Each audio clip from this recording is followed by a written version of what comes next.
It's not terrible, but it's missing something. It's like playing fetch with your dog.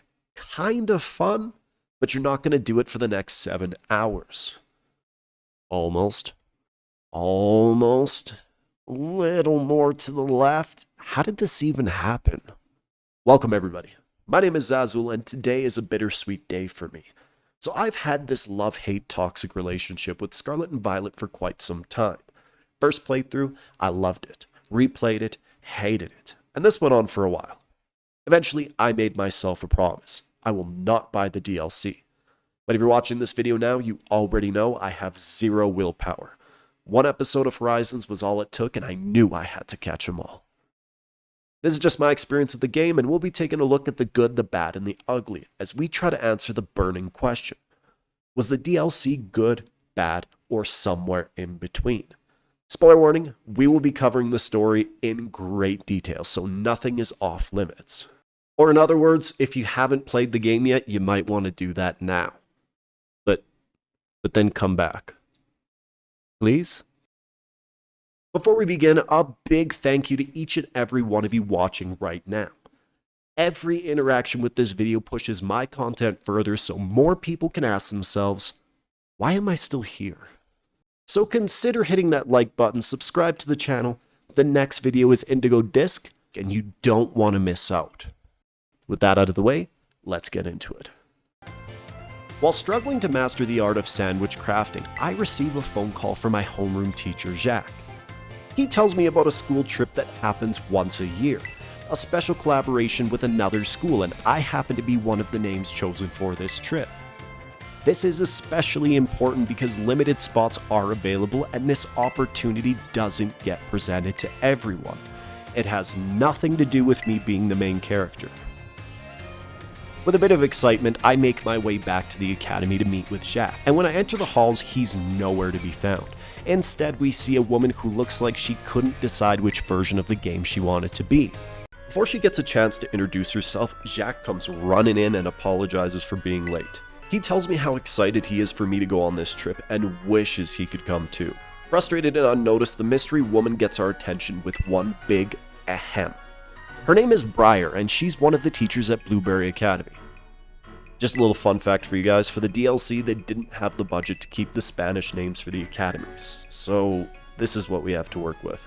She explains to me that for our trip we will be heading over to Kitakami, a land known for its fields and rice paddies. Not really the hot sell that I was hoping for, but at this point I'm still pretty optimistic. With a quick special update to my Pokedex and my unforgettable classmates, I'm ready to start my new adventure. As we land in Kitakami, a surge of anticipation fills the air. New Pokemon roaming the land, raid battles, and even the possibility of some type of legendary Pokemon. But just as the excitement peaked, the first thing I hear is, I don't feel well. With very limited options, she asked me if I'd be willing to head into town so that I can get some help from the caretaker. Of course, the only options are yes and yes, so I know how serious this is. No time for sightseeing or catching new Pokemon, no. It's straight into town. When I arrive into town, 4 hours later, I'm greeted by Carmine and her little brother Kieran. She tells me that outsiders are not allowed in town unless I have a battle with her, which sounds suspicious, but it could just be their custom. Just a little side note for you guys, if you use a not very effective attack on her, she will roast you, and it doesn't feel good. After beating Carmine in battle, she gracefully accepts defeat and even decides to give me a reward by promoting me to her lackey. Of course, before I can sign on the dotted line, the caretaker comes running out, and this was enough to scare both of them off. The caretaker checks in with me just to make sure that they didn't cause me too much trouble. Naturally, I lie and say no because I'm not a snitch, but he ignores what I said completely. Why do you give me the option if it doesn't matter anyways? Luckily, in that moment, I remember why I came into town in the first place and tell him where the rest of the crew is, and more importantly, what happened to Red Hat. He tells me not to worry, I can get settled in and he's just gonna handle the rest. The weird part about this whole thing was that just 6 steps towards the community center was all it took them to somehow make it from the bus stop to town. I don't know what else to say about that, but this was my first day in Kitakami. The next morning, my classmates and I head outside to meet with Briar and the caretaker, who, for some reason, doesn't get a name, And I don't know why that bothers me, but it does. The fun activity that we have planned is orienteering. We will be split into pairs and our objective is to visit 3 signboards around the region. Basically, the goal is for the outsiders to learn more about Kitakami history, which is interesting. Well, kind of, but we're going to get into that a little later. As part of this task, we actually need to take a selfie at each board for proof that we didn't just pretend to do it. This is where we get our selfie stick. Just what I've always wanted. Not to be able to enter buildings or have side quests. No. A selfie stick for the camera I never use. And it's not even like I'm just being hard on this game specifically. Like any game where there's a camera feature, I'm just like, nah, f that. I don't want to do that. After he finishes his speech, I immediately run over to see if she wants to partner up with me, but she totally dodges the question and instead tells me about how her brother, Kieran, is basically obsessed with me. Kieran's feeling a little bit embarrassed in this moment, and he tries to save himself by calling his sister a dummy.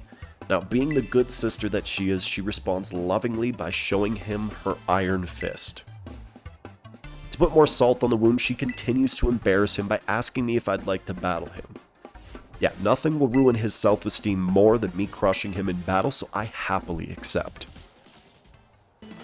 He starts off with a Sentrat, and this is when I knew this would be easy. A few bites was all it took for his Sentrat to fall. He then sent out Yanma. Yeah, big mistake. I was prepared. I sent out my Rock Ruff, and with one rock throw, his Yanma was squashed like a bug.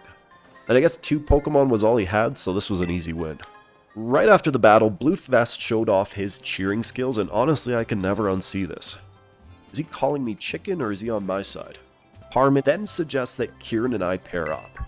And he sounds a little bit bummed out, but she assures me that he's just shy. And eventually he finally agrees to partner up with me. With the locations now marked on the map, we are ready to head out. The region itself is actually quite nice. Not visually, but for exploration. However, I will say the town is by far the least interesting part of the game. Nothing in town really stands out.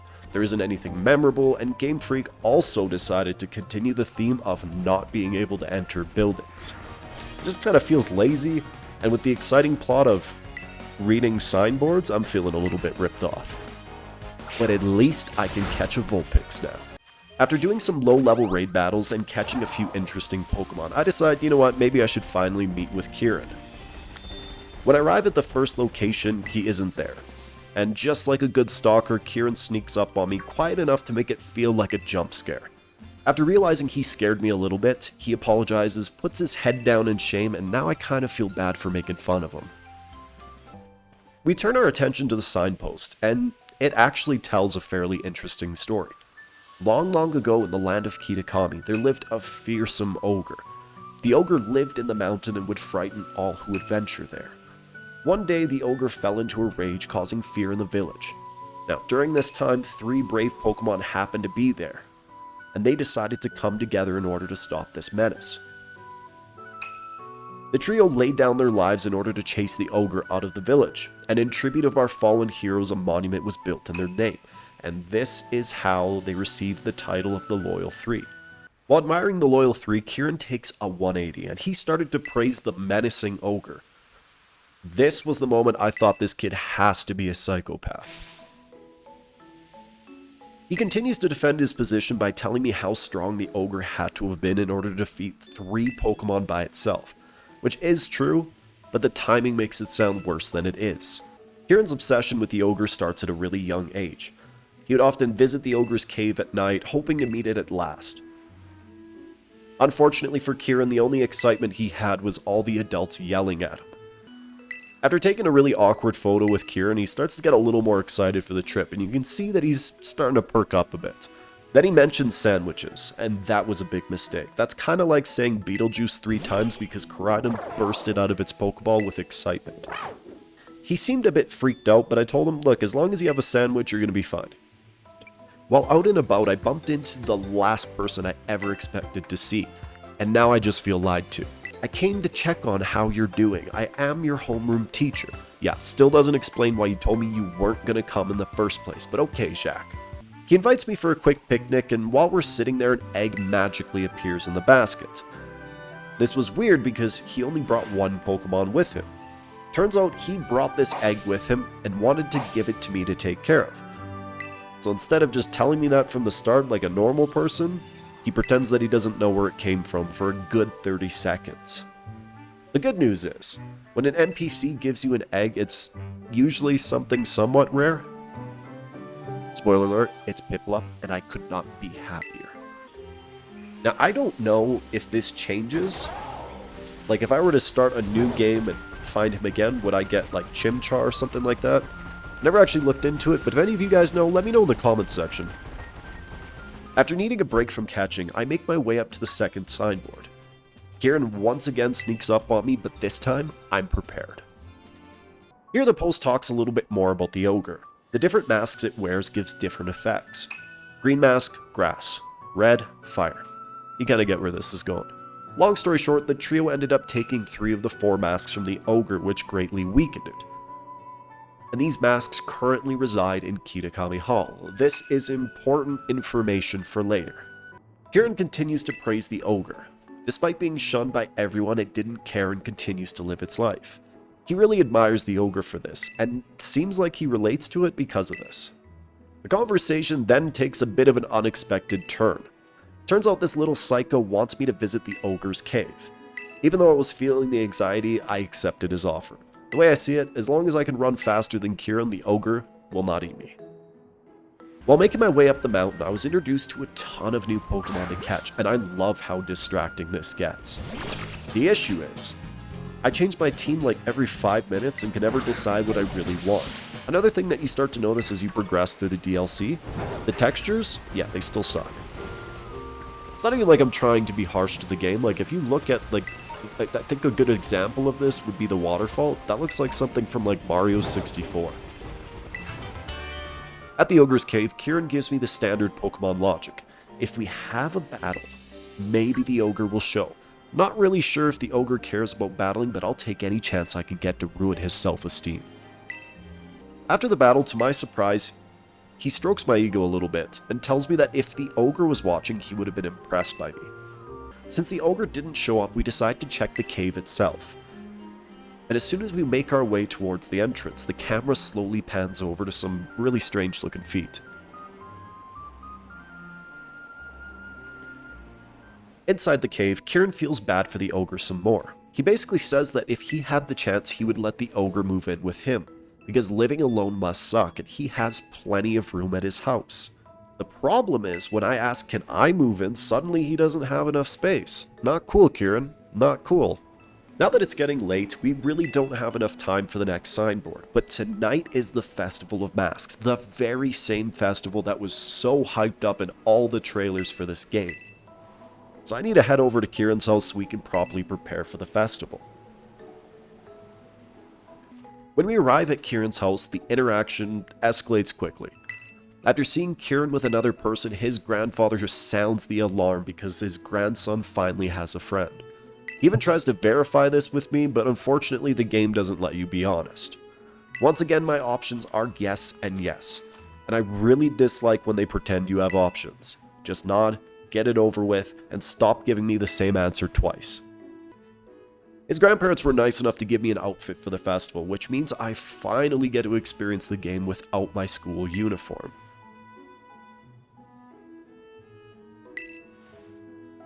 Suddenly, Carmine makes her way out of the house and is not pleased that I'm here tonight. She's looking for a mask to wear for the festival, and after some advice from Grandma, she runs over to the shed. Now, Carmen has very little joy in her life, so any moment of happiness she can siphon away from me is a good day for her. With a smile on her face, she looks me right in the eyes and tells me that there's only 2 masks. But since I look a little bit sad, to make it up to me, we can have a Pokemon battle, which sounds like something for her, but maybe I just don't see the bigger picture like she does. When you take your first 2 steps into the festival, the illusion of maybe this will be fun is shattered. I know that sounds like I'm being harsh to the game, so let me explain. When you hear festival in a video game, you think minigames, shops with exclusive items, interesting cutscenes, and we get none of that. Okay, I might have lied a little bit. There is a minigame, if you can even call it that. I played it once, and only once. Not because I wanted to, but because I had to. The goal of the minigame is to collect some different balloons. You can only hold a set amount, so you need to be a bit precise. If you carry too much of the wrong ones, you have to deposit them to make some room. Once you collect the right amount of balloons, you can bring them all at once to your base and deposit them. That's it. That's the game you get. The prize for playing this game could be an Articuno, and I still stand by my choice. After the minigame, we see a green figure wearing a mask, and our character assumes it's some kid. We, the viewers, know who this is, but it isn't yet known to the characters in the game. I decide to approach the childlike creature and pay respect to its mask. It's pretty cool, and if the option was there to steal it, I wouldn't even think twice. While interacting with this strange creature, Carmine interrupts the moment by telling me how bad Kieran is at the minigame. Which isn't surprising. Kieran doesn't really strike me as someone with a lot of talent. Before she can get into all the dirty details, she notices the green child, which ended up spooking it and it ran off towards the woods. Carmine and I chase after the small child. You shouldn't be out here, it's dangerous. With one unnecessary backflip, the mask comes flying off and we get to see the ugliest child in a Pokemon game. I pick up the mask and show the Pokemon to it, almost as if to say, come here and take your mask back, but for some reason, this isn't good enough. It's nervous and just doesn't seem like it wants to approach us. While I'm doing that, Carmine is still trying to reason with it, and for some reason still can't tell this isn't a child. Before we know it, our green friend takes off without its mask, and I'm not sure why. I ask her if she thinks it might have actually been a Pokemon, and it finally clicks in her head. This was the ogre from all the scary stories she heard as a young child. With not so perfect timing, this is the moment that Kieran shows up, and I couldn't wait to tell him all about our encounter with his obsession. Before he could actually hear what I had to say, Carmine ends up cutting me off. Because of this, Kieran assumes that the only reason why she came over here was to make fun of him, and this is the moment my friendship with Kieran slowly begins to fade away. With the coast clear, she tells me how bad Kieran would feel if we saw the ogre without him, and would rather keep it a secret so we don't hurt his feelings. Even though the entire DLC she's been making fun of him or threatening him. But with no other option, I agree to help her keep it a secret, and this is all there was to the festival. I honestly thought that like the whole festival would have been like a 3-day thing, where like every day you get something new going on, and it would have been in town, and not like this small little strip. Like, because when you look around, it's just like a few shops and a really bad minigame. The next morning at the community center, I head outside to see what's next. And to my surprise, Carmine is already waiting for me. Even though we didn't agree to actually meet, she's still upset that I wasn't on time. She suggests that we talk to her grandpa about the mask, since he might know more about the ogre itself, and this is where the story takes a very expected turn. Now, this is a bit of a longer story, so I'm going to do my best to summarize it for you. Long ago, a man and his Pokemon came to the land of Kitakami, but they were kind of funny looking, so the villagers chased them out of town. Luckily for them, a mask maker in town felt sorry for the two and thought, you know what, maybe we should just cover up those ugly faces, and this worked perfect. So much so that the two became very popular. So popular that rumors of their great mask spread all over. This caught the attention of 3 very greedy Pokemon who tried to steal the mask while the ogre was out. Unfortunately for his friend, he was home that day and got attacked by 3 of them. When the ogre returned home, his house was destroyed, his friend was gone, and 3 of the 4 masks as well. This infuriated the ogre and he went to town and beat up all 3 of the Pokemon. At this moment, the townsfolk really had no idea what was going on. To them, it seemed like the ogre was attacking the village, and the 3 defeated Pokemon were defending the village. This is how the legend of the Loyal 3 was born. So I guess long story short, the Loyal 3 were the true villains of the story. And I probably could have just said that. With a chip in the mask, we thought it might be best to hand over the mask to Grandpa to work his magic. That way, when we returned it to Ogerpon, it would be as good as new. Unfortunately for us, Kieran had overheard the entire conversation, and just to put a little more salt on the wound, I'm told to lie to him, but he already knows. To avoid further suspicion, I head into town to meet with Kieran so we can tackle the next signboard, and he almost immediately interrogates me about what happened. I lie, play it off cool, and say just this and that. This was the part of the story I really didn't understand. Kieran loves the ogre, so why not just tell him?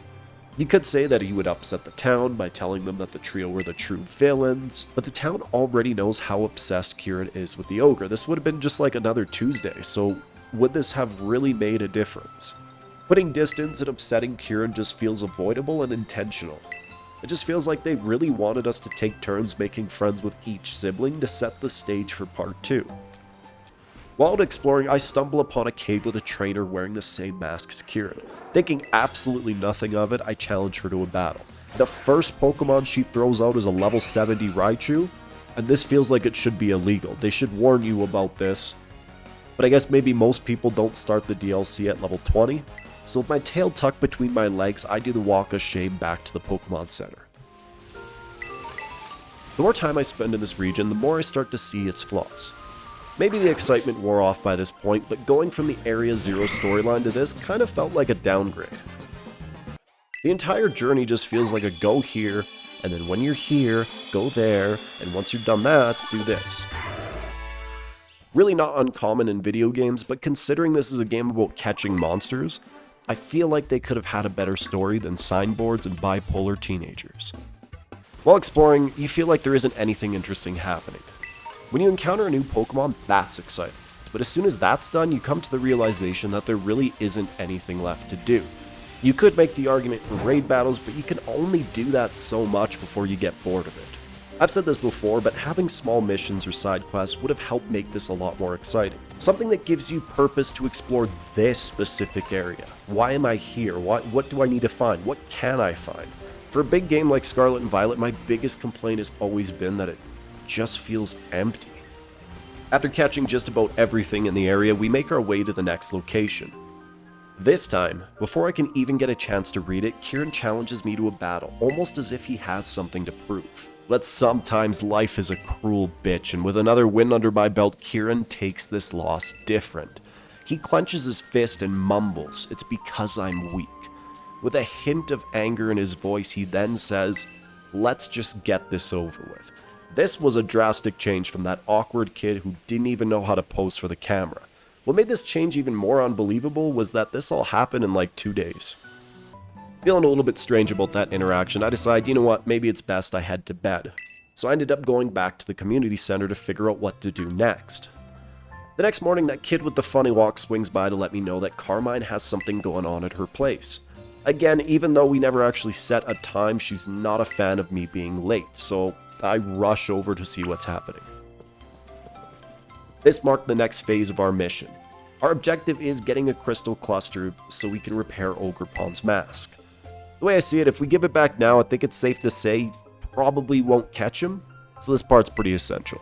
As we're brainstorming how we're going to go about doing this, Kieran just strolls right out of the house and barely gives a nod. Instead, he says, "Good morning, Grandpa." Not to everyone, just to him. Since Operation Don't Tell Kieran is still active, Carmine tries to get him to go away. Luckily for us, he already has plans. The problem is this new attitude of his. At the end of the day, this is good news for us, because we can continue with our plan without worrying about Kieran.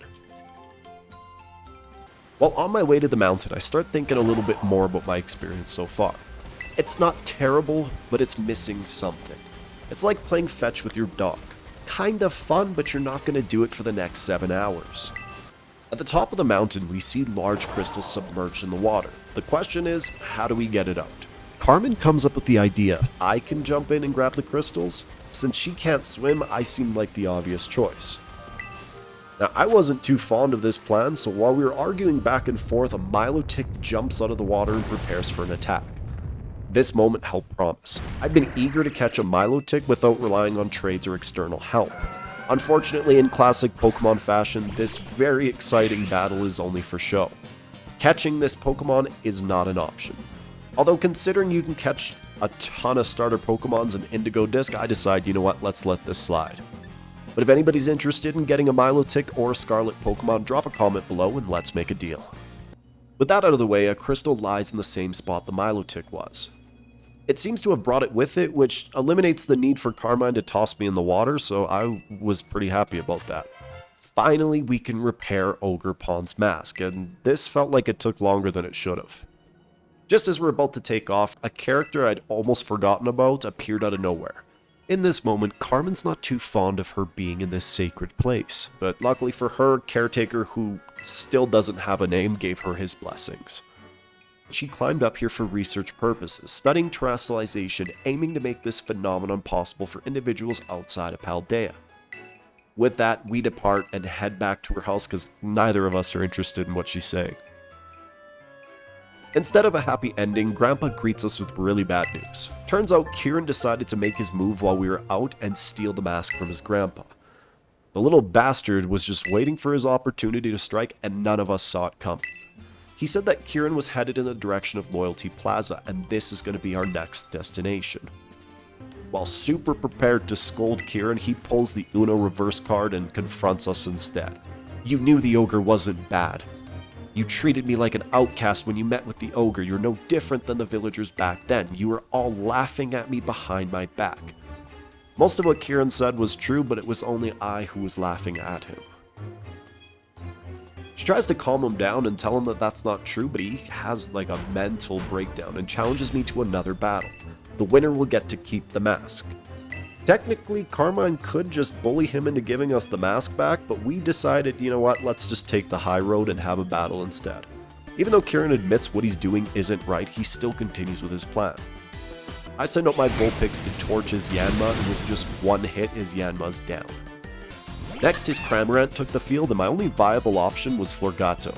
It was a risky move though, since Cramorant had the advantage of being a flying type.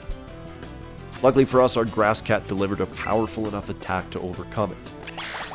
But being honest, I wasn't as prepared for this battle as I could have been. But long story short, Lucario struck with a devastating Aura Sphere, ending the fight. Kieran, taking this defeat with grace and dignity, lets out a nasty ag. He then punches the stone pillar and is surprised when he realizes that punching stone might hurt. He hands over the mask as promised and bolts off before Carmine can even attempt to calm him down. Just when things can't get any worse, the ground begins to tremble, which draws our attention to the Loyal 3 monument. With a final ominous shake, the grave erupts in a burst of purple light, revealing some strange-looking Pokemon. Okay, maybe it's just the monkey with the oversized head, the rest seem relatively normal. Whispering amongst themselves, they appear to be devising some kind of plan. Thinking it's time for a fight, I quickly pull out my phone and Google what type each Pokemon is. And as a twist of fate, they take off towards Kitakami Hall. This is when I thought things were going to be picking up in the story. They're going to rampage through town, it's going to be up to us to stop them, and it's going to be great. I've never been more wrong in my life. When we arrive in town, everything is exactly as I left it. The Loyal 3 came into town and politely took the masks. The villagers were so thrilled to see the 3 back to life that they even fed them. I gotta stop expecting so much from this game. With a second chance at life, masks in hand, there's only one thing left for them to do: get revenge. Thanks to the villagers' high quality food and Kieran for delaying the mask repair, the ogre is at a great disadvantage. Carmine and I need to come up with a plan fast. We need to split our efforts in order to stand a chance. She takes on the task of delivering the mask for repair, aiming to restore the ogre's strength. Meanwhile, I embark on the challenging mission of intercepting the Loyal 3. While giving Ogerpon a beatdown, I approach from behind, and I don't think they like that very much. Now, with all 3 of them facing me at once, I realized this might have been a mistake. Luckily for me, the big-headed monkey is my first target. I sent out Mimikyu, and with just one Phantom Force, our big-headed friend is done. This enraged the other 2, and now they want a piece of the action. Luckily for me, Carmen swoops in at the last second with Kieran and threatens them with, "We will make you regret ever coming back to life." These words will keep me up at night, and thankfully this was enough to scare them off. Kieran and I finally make up after a gentle push, a happy moment. Until a very beat-up ogre lets out a Pon. Totally forgot he was almost dead, but Kieran can finally meet his hero.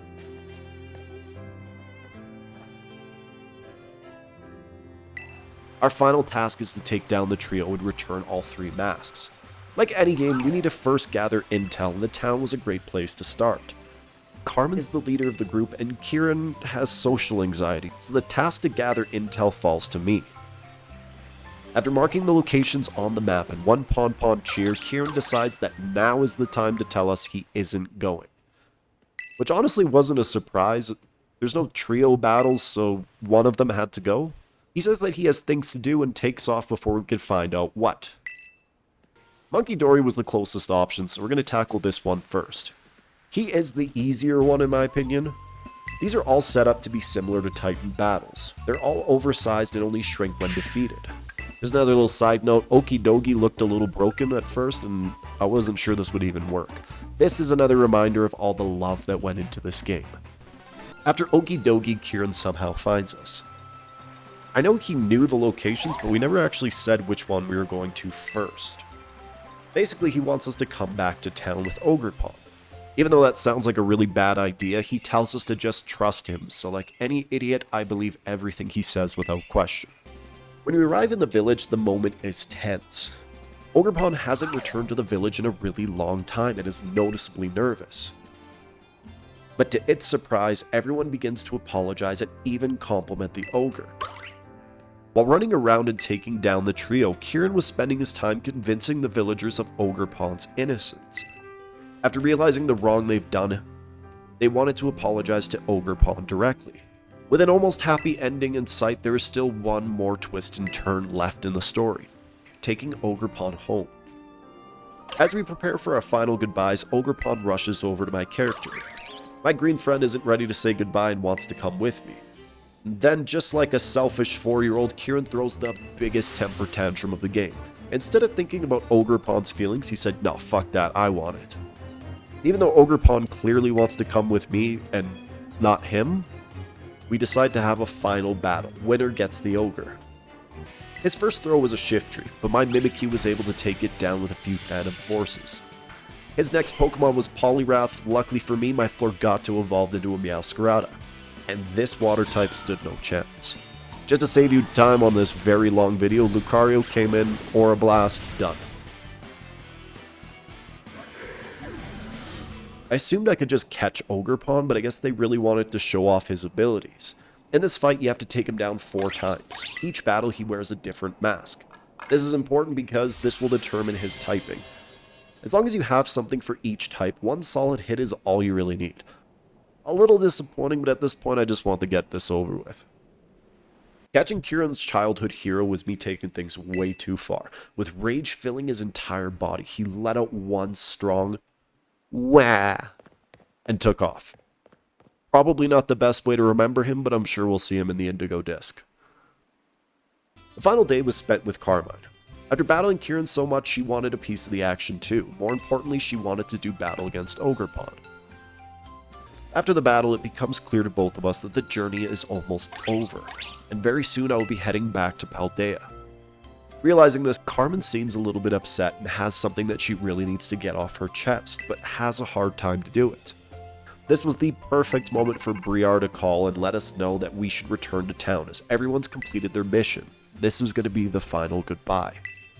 During our final moments, Briar lets us know that unfortunately due to some circumstances, Kieran and Carmine will be heading back to the academy early and we will no longer see them. Kieran is noticeably missing from this speech and I had mixed feelings about this. Before the speech finishes, Carmine has one final thing left to say. She starts off by thanking everyone for coming. While she wasn't thrilled at the idea of outsiders coming to her town, once she actually talked to everybody, she realized how nice everybody was, especially me. She promises this isn't goodbye and runs off into the distance. This was the Teal Mask. Your only goal is to expand the Pokedex and catch some of your favorites, then this is kind of worth it. The story just feels like you're always heading in the same predictable direction. There's no freedom in what you want to do until the Loyal 3 fight. Performance was also an issue. Even looking at an example of Okidogi or while I was riding Crydon and this happened, it's all the same issues of the base game, but I had to pay extra for it.